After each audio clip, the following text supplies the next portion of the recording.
নমস্কার। শ্রী শ্রী রামকৃষ্ণ কথামৃত।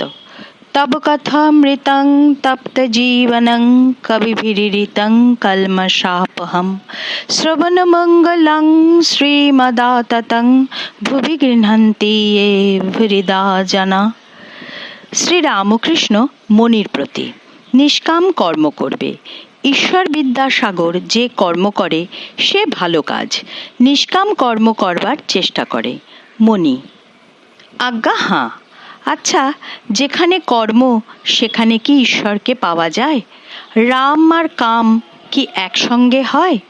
হিন্দিতে একটা কথা সেদিন পড়লাম, ইহা রাম ইহা নেহি কাম, ইহা কাম তাহা নেহি রাম।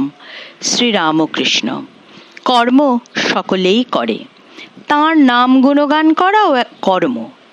সোহংবাদীদের আমি সেই, এই চিন্তাও কর্ম। নিঃশ্বাস ফেলা এও কর্ম। কর্মত্যাগ করবার জো নাই, তাই কর্ম করবে, কিন্তু ফল ঈশ্বরে সমর্পণ করবেন।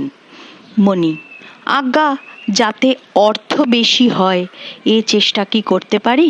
শ্রীরামকৃষ্ণ: বিদ্যার সংসারের জন্য পারা যায়, বেশি উপায়ের চেষ্টা করবে, কিন্তু সৎ উপায়। উপার্জন করা উদ্দেশ্য নয়, ঈশ্বরের সেবা করাই উদ্দেশ্য।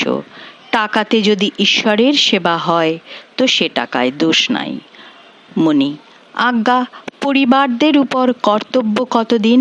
শ্রীরামকৃষ্ণ: তাদের খাওয়া পড়ার কষ্ট না থাকে, কিন্তু সন্তান নিজে সমর্থ হলে আর তাদের ভার লবার দরকার নাই।